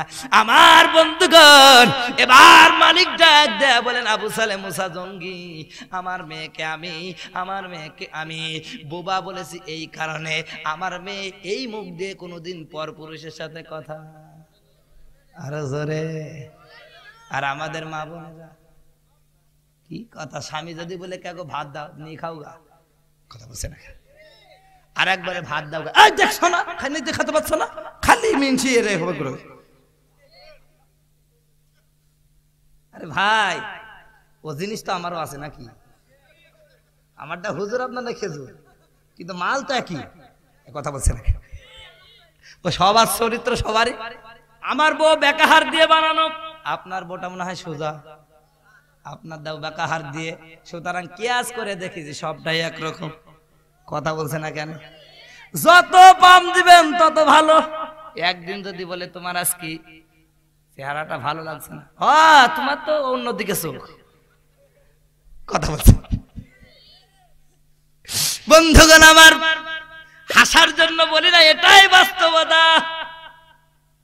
আমার মা বোনেরা, পর পুরুষের সাথে যদি কথা বলেন, গল্প করেন, জেনার গুনাহ হবে। আর স্বামীকে যদি একবার বলতে পারেন এই 14 ফেব্রুয়ারিতে আই লাভ ইউ, তাহলে কাজ শেষ।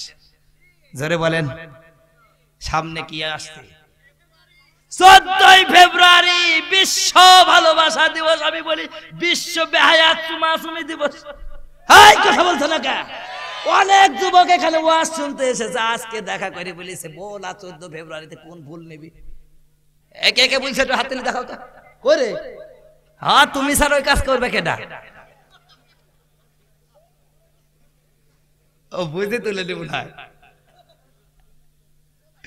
বন্ধুগণ আমার, এই জন্য আমার ভাইয়েরা, এই বিশ্ব ভালোবাসা দিবস, এই নষ্টামি নোংরামি দিবস মুসলমানের জন্য জায়েজ, আর জায়েজ। এই জন্যই 14 ফেব্রুয়ারিতে তারা ফুল দাও। তোমরা অবশ্যই একটা অনিসলামিক কাজ করছো, বাংলার জমিটাকে কুলাঙ্গার তৈরি করছো। কথা ঠিক কিনা? আজকে দ্বীপ জল এবং কানামাস্তান যারা তৈরি হয় ওই দিনের, এই কথা বলছে রাখা হারাম। এই জন্য তেলিগান্ধী যুবকদেরকে বলবো, তোমরা শপথ নাও, ওই দিন একটা করে লাঠি দিবা, কিনিবা, এরপরে দেখবা চিপাই চিপাই যদি কোনো শুটিং হয় সাথে সাথে বিপড়াই দিবা, যদি না করে লাঠি দিয়ে ধুইলে দিবা। পারবা তো? কয় হুজুর, রক্ষক যদি ভক্ষক হয় তা কি করা? অনেকে বলতে হুজুর এই অর্ধ না করলেই হইতো। হ্যাঁ, কথা বলছে। বন্ধুগণ আমার, বলতেছিলাম হযরতে আব্দুল কাদের জিলানী রাহিমাহুল্লাহু তাআলার আম্মা জানের কথা বলতেছিলাম। আব্দুল কাদের জিলানীর আম্মা জান, তার নানা জান বলতেছেন তার আব্বার কাছে, ও বাপ, ও আমার জামাই, শোনো, আমার মেয়েটাকে আমি বোবা বলেছি এই কারণে আমার মেয়ে কোনোদিন পর পুরুষের সাথে কথা। আরো জোরে মানে বলেন, কিন্তু আমার বন্ধুগণ ও মা বোনেরা, কুরআনুল কারীমের মধ্যে আল্লাহ রাব্বুল আলামিন বলছে ইয়া নিসাআন নাবিয়্যি লাস্তুন্না কাহাদিম মিনান নিসা। আল্লাহ রাব্বুল আলামিন পবিত্র কুরআনুল কারীমের 423 নম্বর পৃষ্ঠা 2 নম্বর লাইনে সূরা আহজাবের 32 নম্বর আয়াতে বলেন ইয়া নিসাআন নাবিয়্যি, এ নবীর স্ত্রী, লাস্তুন্না কাহাদিম মিনান নিসা, তোমরা অন্যান্য সাধারণ মেয়েদের মতো। ভালো করে বুঝাচ্ছ না আমার মা বোনরা, একটু ভালো করে লক্ষ্য করুন। তোমাদের একটা মর্যাদা আছে। হায়াত মাল্লাযী ফি কলবিহি মারাদ, হে মুমিন নারীরা, যদি আল্লাহকে ভয় করে থাকো, ইনিত্তাকাইতুন্না ফালা তাখদানা বিল কাউল, যদি আল্লাহকে ভয় করে থাকো, খবরদার খবরদার, লোভনীয় দৃষ্টিতে, আকর্ষণীয় ভঙ্গিতে, কমল কণ্ঠে পরপুরুষের সাথে কথা। কার কথা? যদি কমল কণ্ঠে কথা বলতে হয় তোমার স্বামীর সাথে বলো। কার সাথে? আরো জোরে বলেন। আল্লাহ বলেন হে নবীর স্ত্রীরা, তোমরা সাধারণ মেয়েদের মতন না। যদি আল্লাহকে ভয় করে থাকো ও মুমিন নারীরা, আল্লাহ রাব্বুল আলামিন যদিও এখানে নবীর স্ত্রীদের সম্বোধন করেছে, কিন্তু নবীর স্ত্রীদের মাধ্যমে গোটা বিশ্বের মুমিন নারীদেরকে বলে দিয়েছে এ মুমিন নারীরা, তোমরা সাধারণ মেয়েদের মতন না, তোমাদের একটা মর্যাদা আছে। সুতরাং তোমরা খবরদার পর পুরুষের সাথে ভালোবাসার ভিত্তিতে, ভালো ভঙ্গিতে, কমল কণ্ঠে, মিষ্টি কণ্ঠে কথা বলো না। এরকম বলা যাবে না। আসসালামু আলাইকুম ভাইয়া, কেমন আছে বলে না? এত সুন্দর করে কথা বলে আসসালামু আলাইকুম ভাইয়া। ও ভাইয়া তো শুনে চিন্তা করে মারের এইরকম কণ্ঠটা যদি এরকম হয় জিনিসটা কি হবে। কথা বলছে না, আমি বানাই বলছি ভাই। কোরআন যা বলছে আমি খালি মিলে দিচ্ছি। ইয়া নিসা আন নাবিগি, ইয়া মানে হে, নিসা আন নাবিগি নবীর স্ত্রী রা, ইন তাকাইতুন্না, যদি আল্লাহকে ভয় করে। কাকে? ফালা তাখদানা, খবরদার কমল কণ্ঠে কথা, কমল কণ্ঠে কথা। মা বোনেরা লক্ষ্য করুন, এই দেখো মোবাইলে এইভাবে কথা বলা যাবে না। আসসালামু আলাইকুম ভাইয়া, কেমন আছেন, এরকম বলা কথা বলছে না। এরকম কথা বলা। স্বামী যদি বলে কেমন আছো, মিনসি শখ জাগছে। আজকে যদি আমার ওয়াজ শোনার পরে আমার বাবাজিরা যে যদি আমার নানি বা দাদিক বলে যে কেমন আছে, আই লাভ ইউ, বলবে কি রে কোন দিন থেকে আসলো, বলার দরকার। নাতি আর বলছো তুমি কি আর কি আস্তে আস্তে তোমার কি হুরমতি বাড়ছে। কথা ঠিক কিনা? আরো জোরে বলেন। আল্লাহ বলতেছেন হে নারীরা, ফালা তাখদানা বিল কাউল, আসসালামু আলাইকুম ভাইয়া, এরকম ভাবে কথা বলা যাবে না। ফায়াত মাল্লাযী ফি কলবিহি মারাদ, কারণ সব পুরুষ ভালো না, কিছু পুরুষ আছে মেয়েখোর। কি কর? এই কথা বলছে না। কি কর? মেয়ে মানুষ দেখলেই হয় ওর, আর কথা বলছে না। কিছু যুবক আছে কলেজ, মহিলা girls college, girls high school, বিশ্ববিদ্যালয়গুলো যখন ছুটি হয় দেখবেন এতিমের মতন দাঁড়ায় আছে, মনে হবে বাপও নাই মাও নাই। কথা বলছে দেখেন না। আল্লাহ বলে ফায়াত মাল্লাযী ফি কলবিহি মারাদ, যাদের অন্তঃকরণে মহিলা রোগ আছে, মেয়েখোর রোগ আছে, মেয়ে মানুষ দেখলে যাদের প্যালপেটানি শুরু হয়ে যায়, আল্লাহ পাক বলতেছেন ওদের প্যালপেটানি, ওদের রোগ আরো বেড়ে যাবে। কথা ঠিক কিনা? আরো জোরে। বন্ধুগণ আমার, এই জন্য আল্লাহ পাক বলছেন ও মুমিন নারীরা, খবরদার আকর্ষণীয় ভঙ্গে কমল কণ্ঠে পরপুরুষের সাথে কথা বলো না, তাহলে যাদের অন্তরে রোগ আছে তাদের রোগটা আরো বেড়ে যাবে। আমার বন্ধুগণ, এই জন্য আমার মা বোনদেরকে বলবো, মা বোনেরা, এখন আপনারা প্রশ্ন করতে পারেন হুজুর গো, তাহলে অনেক সময় মোবাইলে বিভিন্ন জায়গা থেকে ফোন আসে, কথা বলবো কি করে? ওই কথাও আল্লাহ শিখিয়েছে, বলেন সুবহানাল্লাহ। আল্লাহ বলছে অকুলনা কওলাম মারুফা, বলেন কে বলছেন? আপনাদের বলছি না, মানে মেয়েরা কথা বলবে কিভাবে পরপুরুষের সাথে। কে বলছেন? আমি সলিমউদ্দিন বলছি। কি চাচ্ছেন? কয় বর করতে চাই। বরকত এখন বাসায় নাই, একটু পরে কথা বললেন বাস। এইরকম ভাবে যদি কর্কশ মেজাজে কথা বলেন, ও তো আপনার সাথে কথা বলে থাক, পরের বার ফোন দিতে গিয়ে চিন্তা করবে আরে মালের যেরকম কথা না জানি কাছে পাইলে মনে মেরে ফেল দিবেন। কথা বলেন, তাহলে কি আর রং নাম্বারে ফিলাক দিয়ে দিবে? আরো জোরে। কোরআন তো মানবা না। কথা ঠিক কি? কোরআন মালে শান্তি আছে কি নাই? আরো জোরে বলেন। কিন্তু আজ যারা কোরআনদের বিরুদ্ধাচরণ করে, প্রথমেই বলেছিলাম এই দেশের মধ্যে কোরআনের বিরুদ্ধাচরণ তারাই করে যারা জানে কোরআন যদি সংসদে আসে, কোরআন যদি এদেশের সংবিধান হয় আর কোরআন অনুযায়ী যদি এদের বিচার ব্যবস্থা চলে, এদেশের হাজার হাজার হাইব্রিড মার্কা লোক আছে যাদের হাতগুলো কেটে দেওয়া ওয়াজিব হয়ে যাবে। কথা ঠিক কিনা? তবে ভয় করবেন না ভাইয়েরা, ইসলামে সবার হাত কাটতে বলা হয় নাই, সব চোরের হাত কাটতে বলা হয় নাই। এই পৃথিবীতে দুই ধরনের চোর পাওয়া যায়। জোরে বলেন কয় ধরনের? আরো জোরে। এক নাম্বার চোর হলো অভাবী চোর। কি চোর? আরো জোরে। অভাবী মানে পেটের দায়ে চুরি করছে, চলে না খো, কোনো কাজ নাই, কর্ম নাই, পেটের দায়ে ক্ষুধার দায়ে যদি চুরি করে, আল্লাহ পাক বলেছেন এদের হাত কাটা লাগবে না, বরং এদের হাত কাটার আগে এদের সরকারের হাত কাটতে হবে। কথা বলছে না কেন? সরকার জনগণের টাকা খায় খায় পেট গুলো বানাইছে, এরকম করতেও পারে না, পেটও চুলকাতে পারে না। ওই পেটের তলে দরিদ্র জনগোষ্ঠী পড়ি ও চিন্তা করে কই ও আসলে কই নিচে তাকাতে পারছে ভাই? বলেন, কথা বলেন। এই কথাগুলো বলি বলে কেন নুরুল আমিন খালি অসিত কথা বলে? আমার দোষ ভাই, কোরআনে যা বলছে আমি তাই বলতেছি। কথা ঠিক কিনা? আল্লাহ বলেন তাহলে কোন চোরের হাত কাটতে হবে? চোরের হাত কাটতে হবে ওই সমস্ত চোর যারা স্বভাবী চোর, লক্ষ লক্ষ কোটি কোটি টাকার মালিক, তারপরও জনগণের টাকা চুরি করে যারা সুইস ব্যাংকে জমা দেয়, এরকম দুই একটা চোরের হাত কাটার দরকার আছে কিনা? আরো জোরে বলে আছে কিনা? আমি কি বলবো ভাই, দুঃখের কথা, আমার মাদ্রাসার সামনে মাত্র 200 গজ রাস্তা হলো, 3 লাখ টাকা তার বাজেট। কয় লাখ টাকা?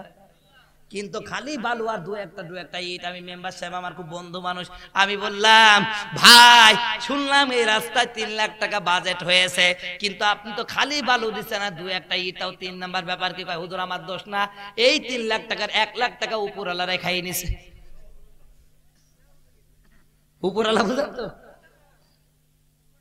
1 লাখ উপরওয়ালারাই খাইয়ে নিল, থাকলো কয় লাখ?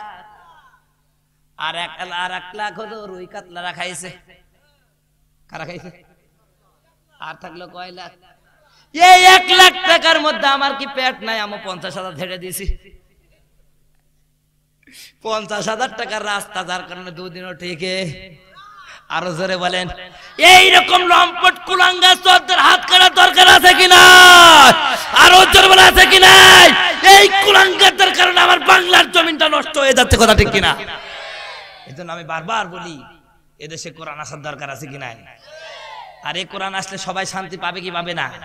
আরো জোরে বলে পাবে কি পাবে না? শিক্ষাঙ্গনের দিকে রে ভাই দেখো রে চোখ মেলিয়া, ছাত্ররা চুপ বই ফেলিয়া আসে শুধু প্রেম লয়াম। কথা ঠিক কিনা? আর অস্ত্রতে তো সঙ্গের সাথী হইতে মস্তান, ওরা শিক্ষিত শয়তান, ওরা শিক্ষিত শয়তান। দুর্নীতির আখড়ায় বসে জাহির করে গান, ঘুষের দেয় ওদের ভুড়ি, ঘুষের টাকায় ওদের ভুড়ি করে যে টান টান, ওরা শিক্ষিত শয়তান, ওরা শিক্ষিত চোর। কথা ঠিক কিনা? আমি এই জন্য আমার বন্ধুগণ, এই জন্য এই দেশে ইসলাম যদি কায়েম হয় সকলেই শান্তি পাবে। আল্লাহ রাব্বুল আলামিনের এই কথাটা বলতেছিলাম আমার বন্ধুগণ। হযরত আব্দুল কাদের জিলানী রাহমাতুল্লাহ আলাইহির আম্মা জানের কথা বলতেছিলাম। আবু সালেহ মুসা জঙ্গি বলল, মালিক গো আপনি বললেন আপনার মেয়েটা বুবা, আমি তো দেখছি না বুবা, সে তো আমারে সালাম দেয়। জোরে বলেন সুবহানাল্লাহ। হযরত আবু সালেহ মুসা জঙ্গিকে ডাক দেয়া বলে, আবু সালেহ মুসা জঙ্গি, আমার মেয়েটাকে আমি বোবা বলেছি এই কারণে, আমার মেয়েটা এই মুখ দ্বারা কোনোদিন, কোনো সময়, কোনো মুহূর্তে কোনো পর পুরুষের সাথে কথা বলেন। এরকম খাঁটি মাল পাওয়া যাবে ভাই? আরো জোরে।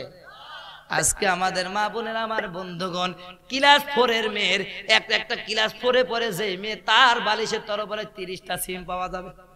কথা বলছে না? যার কারণে কয়েকদিন আগে পত্রিকায় দেখলাম 5 এর মেয়ে 6 এর ছেলের সাথে চলে গেছে। কথা বলছে? যাইতে পারে মানে দেখো না, তুমি মুসলমান, তোমার মেয়েটা তো এরকম হওয়ার দরকার ছিল। কথা বলছে না কেন? আব্দুল কাদের জিলানীর মার মতন হওয়ার দরকার ছিল কিনা? আর ওদের বলে হলো ছিল কিনা? হযরত আবু সালেহ মুসা জঙ্গি ডাক দেয়া বলতেছেন, আপনি তো অন্ধ বলেছেন, আপনার মেয়ে তো অন্ধ না। এবার ডাক দেয়া বলে, এই আবু সালাম মুসা জঙ্গিরে, আমার মেয়েটা যেদিন প্রাপ্তবয়স্ক হলো ওই দিন থেকে নিয়ে আজও পর্যন্ত কোনোদিন কোনো পর পুরুষকে এই চোখে দেখেনি। জোরে জোরে বলে যাবে কিনা সুবহানাল্লাহ? হ্যাঁ আবু সালাম মুসা জঙ্গি, আমার মেয়েটাকে আমি বধির বলেছি এই কারণে, প্রাপ্তবয়স্ক হয়ে যাওয়ার পরে, সাবালিকা হওয়ার পরে আমার মেয়েটা কোনোদিন কোনো পর পুরুষের সাথে কথা বলা তো দূরে থাক, পর পুরুষের আওয়াজ পর্যন্ত আমার মেয়েটা শুনেনি। জোরে জোরে বলা যাবে কিনা সুবহানাল্লাহ? এবার বন্ধুগণ, এমন একটা সৎ চরিত্র মেয়ে, শুধু তাই নাই আমার বন্ধুগণ, আবু সালেহ মুসা জঙ্গির সাথে যখন আব্দুল কাদের জিলানীর আম্মা জানের বিয়ে হয়ে গেল, এবার দাম্পত্য জীবনের পরে যখন পরস্পরের মেলামেশা হওয়ার পরে আব্দুল কাদের জিলানী যখন পেটে আসলো, আমার মা বোনেরা, সন্তান ভালো হওয়ার জন্য আপনার কি করণীয় আমি সেটা আপনাদেরকে বুঝাবার চাইতেছি। হযরতে আবু সালেহ মুসা জঙ্গি, আমার বন্ধুগণ, আমার ভাইয়েরা, এবার তিনি আরো ইবাদতে বেশি মশগুল হয়ে গেলেন। আব্দুল কাদের জিলানী যখন পেটে আসলো, তার আম্মা জান 18 পারার হাফেজ ছিলেন। কয় পারার? আরো জোরে। আমার মা বোনরা সূরা ফাতিহা জানে, এরকম মা বোন আছে কিনা? সূরা ফাতিহাই জানে না এরকম মা বোন নাই? ও সূরা ফাতিহা জানে না, কোনদিন সূরা ফাতিহা জানে না, কিন্তু ছেলে হওয়ার পরে ছেলে কথা বলতে জানে না, তখনও গাই আমি তো ভালো না ভালা লইয়া থাইকো, শিখাই। সেদিন ফেসবুকে দেখলাম 1 মাস আর 3 বছরের মেয়েকে শিখাচ্ছে, ও পোলা রে তুই অপরাধী রে। কি শিখাচ্ছে? ফেসবুকে লাইভে দিছে, ও পুলা রে তুই অপরাধী রে। ছেলেরা আবার গান গায়, ও মাইয়া রে তুই অপরাধী রে। পুলাও খারাপ, মাইয়াও খারাপ, পুলিশ কি করে? কথা বলছে। মেয়েরা বলতেছে ও পুলা তুই অপরাধী রে, ছেলেরা বলছে ও মাইয়া তুই অপরাধী। পুলিশ, থানা পুলিশ কি করে ভাই? এই অপরাধী ধরতে পারে না? কথা বলেন আমার বন্ধুগণ। এই জন্য আমি আপনাদেরকে বলবো, মুসলমানেরা, আপনার সন্তান আজকে ভালো হয় না, আপনারে ভাত দেয় না, কেমনে দিবে? আপনি আপনার মেয়েটাকে কি শিখালেন? আপনার ছেলেটাকে কি শিখালেন? এদেশে গান শিখার জন্য 5000 টাকা মাসে খরচ দেয়, কিন্তু কোরআন শিখার জন্য 100 টাকাও খরচ করতে রাজি। আরো জোরে বলেন। মক্তবে পড়াতে গেলে বেতন দেওয়া লাগে। কথা বলছেন, কিন্তু কাজ ছেলে মক্তব পড়ে তো হাত তুলে দেখান তো। যারা পড়ে সবগুলো দেখেন ভ্যান চালায়। কথা বলছেন। তার মানে ভ্যান চালকের জাহান্নামের ভয় আছে, ওদের কবরে যাওয়া লাগবে। আর যারা বড় বড় মুসালা, ওদের মনে হয় কবরে যাওয়া। কথা বলছে নাকি? এই জন্য আমার ভাইয়েরা, আমি আপনাদেরকে বলতেছি, মুসলমান ভাইয়েরা আমার, আব্দুল কাদের জিলানীর আম্মা জান 18 পারা হাফেজ ছিল। আমার মা বোনেরা একটু ভালো করে প্রাণ করলে শুনে রাখুন, মা আপনি কিন্তু প্রোডাকশন দেওয়ার জিনিস, আপনি কিন্তু গোডাউন। আপনার স্যাম্পল যদি ভালো হয়, গোডাউন থেকে যা আসবে সেটাও ভালো। কথা ঠিক কিনা? এরপর মা বোনেরা, আব্দুল কাদের জিলানী রাহিমাহুল্লাহু তাআলা, আমার বন্ধুগণ, তার আম্মা জান বলে, আব্দুল কাদের জিলানী রে, যেদিন তুই পেটে এসেছিস সেই দিন থেকে শুরু কর আমি 18 পারা হাফেজ ছিলাম। কোনদিন তোকে পেটে আসার পরে আমি ততক্ষণ পর্যন্ত সকালের নাস্তা করিনি যতক্ষণ পর্যন্ত ওই 18টা পারা কোরআন শরীফ পুরা না পড়েছি। জোরে বলেন সুবহানাল্লাহ। এভাবে একদিন নাই, 2 দিন নাই, একদিন নাই, 2 দিন নাই, 1 মাস না, 2 মাস নাই, গোটা 10 মাস 2 দিন তোকে নিয়ে এই কোরআনের খতম করেছি। আল্লাহ খুশি হয়ে তোকে পেটের মধ্যে থেকেই 18 পারা হাফেজ বানাইছে। বলেন সুবহানাল্লাহ। কষ্ট হচ্ছে ভাই? হযরত আব্দুল কাদের জিলানী ডাক দেয়া বলেন, আব্দুল কাদের জিলানী, তোর কথার মধ্যে এত মাধুর্যতা, তোর কথার মধ্যে এত তাসির, তোর কথার মধ্যে এত আকর্ষণ, কারণ কে? শোন, তুই যখন জন্ম নিলি, আমি যখন মা হলাম, আমি তোকে ততক্ষণ পর্যন্ত কখনো দুধ পান করাই নাই। তুই খোদার জন্য কন্দন করেছিস, মা মা বলে চিৎকার করেছি, আমি তোরে খেতে দেই নাই। ততক্ষণ পর্যন্ত খেতে দেই নাই যতক্ষণ পর্যন্ত আমি ওযু করে পবিত্র না হয়েছি। বলেন সুবহানাল্লাহ। আব্দুল কাদের জিলানী একদিন নাই, 2 দিন নাই, দীর্ঘ 2.5 বছর তোরে আমি দুধ পান করাইছি। একটা দিনের জন্য, একটা মুহূর্তের জন্য আর নাপাক অবস্থায়, অপবিত্র অবস্থায়, বিনা ওযুতে তোরে 1 ঢোক দুধ পান করাই নাই। জোরে জোরে বলা যাবে কিনা সুবহানাল্লাহ। সন্তান ভালো হবে না? কথা না। তো জিকির করে লা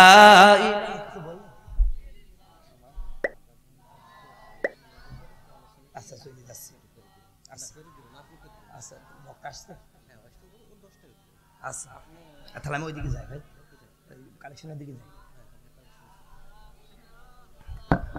আমার বন্ধুগণ এ মুসলমান ভাইয়েরা আমার বন্ধুগণ তাহলে কোরআনের মাহফিলে আসতে পেরে আপনারা খুশি না বেজার আরো জোরে বলেন খুশি না বেজার আজ আমি আপনাদের সাথে একটা ব্যবসা করব করবেন তো কে কে করবেন না একটু হাত তুলে দেখান তো করবেন না আপনারা বুঝতে পারেনি এ মুসলমান ভাইয়েরা আজ আমি আপনাদের সামনে একটা ব্যবসা করতে চাই হযরত আলীর নাম আপনারা শুনেছেন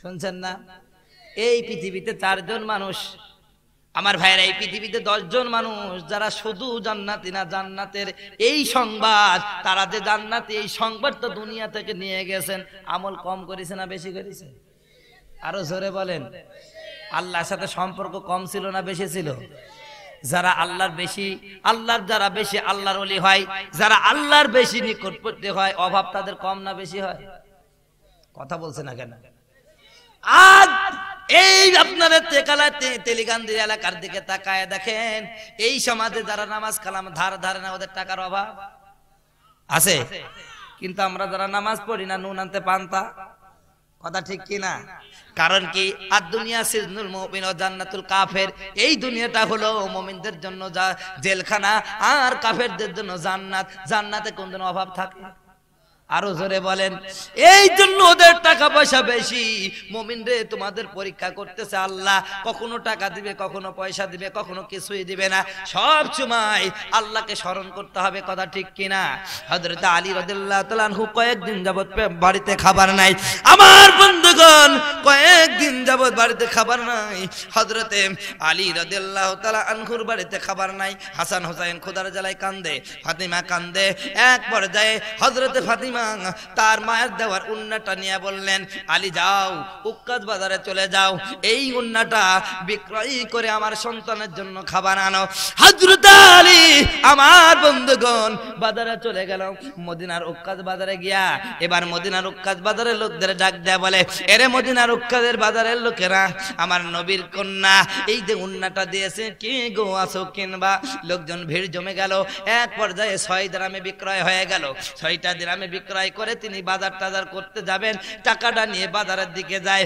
হঠাৎ করে একজন ফকির এসে সায়েল করলো আলী রে আজ আমার পরিবারে 7 দিন যাবত কোনো খাবার নাই আমার সন্তানগুলো কান্দে আমার স্ত্রী কান্দে আমিও খাবারের জ্বালায় নড়তেও পারি না হাঁটতেও পারি না হযরত আলী ডাক দেয়া বলে আরে আমি 3 দিন না খাওয়া আমার এই ভাইটা 4 দিন না খাওয়া না হতে পারে না 6টা দিন আমি তিনি দিয়ে দিলেন এরপরে আল্লাহকে ডাক দেবেন আল্লাহ তুমি বলেছো ওমান জাআ বিল হাসানাতি ফালাহু আশরু আমসালিয়া যে 1 টাকা আল্লাহর রাস্তায় দেয় তারে 10 টাকা দাও আল্লাহ আজ তোমার সাথে আমি সরাসরি ব্যবসা করলাম জোরে বলেন সুবহানাল্লাহ হযরতে আলী রাদিয়াল্লাহু তাআলা আনহু ব্যবসার নিমিত্তে 6টা টাকা দান করে দিলেন আস্তে সামনের দিকে এগোচ্ছেন হঠাৎ করে আমার আল্লাহ জিবরিলকে ডাক দিয়ে বলেন জিবরিল রে যা যা আলীর কাছে চলে যা আমার আলীর সাথে আমি ব্যবসায় রাজি জোরে বলেন সুবহানাল্লাহ মিয়া বেটা রাজি কিয়া করবে কাজী কথা ঠিক কিনা আল্লাহ যদি রাজি হয়ে যায় আর কোনো অসুবিধা আছে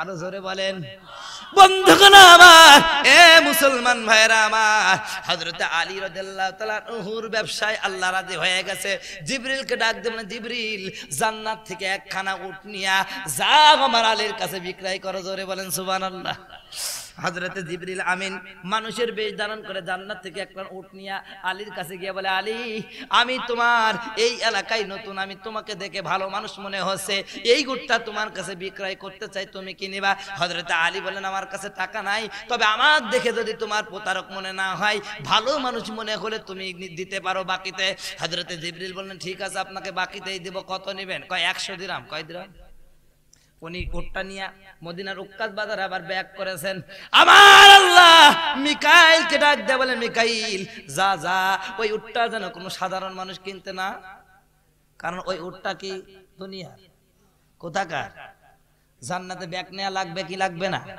আরো জোরে বলেন হযরত আমার বন্ধুগণ হযরত আলী রাদিয়াল্লাহু তাআলা আনহু বাজারে চলে যান। মিকাইল যে বলে, আলী রে তোমার এই উটটা আমাদের বড় পছন্দ, কত দাম নেবা? হযরত আলী বলেন, তোমরা নিজেরাই দাম বলো, আমি বলবো না। উনি চালাকি করে দাম বলে 130 দিনার। কয় দিনার? অঙ্ক কি মিলিছে? 1 টাকা দিলে কয় টাকা? জোরে বলছে না, আরো জোরে। কয় টাকা দান করছে? 6 দিকে 6 10 কত হয়? আরো জোরে, অঙ্ক মিলিস? হযরত আলী ডাকতে বলেন, না, আমার দামের সাথে এখনো মিলে নাই। আমার আল্লাহর সাথে আমার ব্যবসা চলতে, দাম বাড়াও। জোরে বলেন সুবহানাল্লাহ। হযরত আলী রাদিয়াল্লাহু তাআলা আনহু এই কথা যখন বললেন, মিকাইল ডাক দেয়া বললেন, ঠিক আছে, আর 20 টাকা বেশি করে নিয়েন। হযরত আলী বলেন, না, ইয়ার কি মারার জায়গা পাইছো নাকি? তাড়াতাড়ি করে ন্যায্য দাম বলো। এবার মিকাইল একদম ওকে বলছে 160। জোরে বলেন সুবহানাল্লাহ। আমার বন্ধুগণ, এবার আলী দড়ি ছেড়ে দিয়েছে, মাঝখান থেকে 60 টাকা নিয়ে ওই 100 টাকা তারে ফেরত দিয়ে 60 টাকা নিয়ে অনেক বাজার করে হযরতে ফাতিমার কাছে এসেছে। ফাতিমা কি আমার আপনার মতন মেয়ে ভাই? বাজার দেখে বলতেছেন, এত বাজার আসলো কি করে? আমি তো তোমাকে একটা ওন্না দিয়েছি, মাত্র 6 দিরহাম হবে। তুমি যা বাজার করেছো প্রায় 60 দিরহাম। আমি বিশ্বাস করি না তুমি মনে হয় অবৈধ পন্থায় অর্জন করেছো। এরকম বোঝ যদি থাকে, স্বামীকে অন্যায় কাজ করতে পারে? আজ আমাদের নেতারা টাকা চুরি করে, টানের টুন চুরি করে, জনগণের টাকা আত্মসাৎ করে।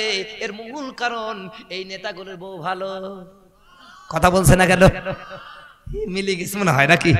আমার তেলেগান্দের মুসলমানেরা, আপনাদের সামনে অনেক ওয়াজ করার আমার ইচ্ছা ছিল, কিন্তু বড় দুঃখের বিষয়, প্রতি বছর খালি দ্বিতীয় বক্তা বানাই। কিন্তু আমি আপনাদের কাছে আমি একটা কথা বলে যাই, এ মুসলমানেরা, এই ঘটনাটাকে আমি বানাই বলছি ভাই, হাদিস না ওয়াহাদিস? আরো জোরে, হাদিস না হালে হাদিস? হালে হাদিস আছে। এই বাটপার গুলো মসজিদও মারামারি বাঁধাই দিছে। কথা বলেন। আগে আওয়ামী লীগ, বিএনপি, জামাত, জাসদ যাই হতো, কোনো অমিল ছিল ভাই মসজিদে? একই সাথে আমরা নামাজ পড়েছি, কোনো ঘটনা ছিল। আর এই পথগুলোর জন্য মসজিদও আজ মারামারি হচ্ছে। কথা বলেন। আমি আসতে বলবে না জোরে বলবে, তো জায়েজ বিষয়। তোমার আসতে বলা দরকার, ভালো। তোমার জোরে বলতে ভালো লাগলে জোরে বলো। মারামারি কিসের? কথা ঠিক কিনা? কিসের মারামারি? তোমার সামনে অনেক হাজার হাজার মুসলমান আজ মরতেছে। ওই যে চীনের উইঘুর মুসলমান, হাজার হাজার মুসলমান নির্যাতিত, নিপীড়িত। আমার বন্ধুগণ কয়েকদিনে ফেসবুকে দেখলাম, ওই চীনের উইঘুরে একজন মুসলমান বোন চিঠি লিখছে, এই পৃথিবীর মুসলমানেরা, তোমাদের বোনের কি ইজ্জতের দাম নাই?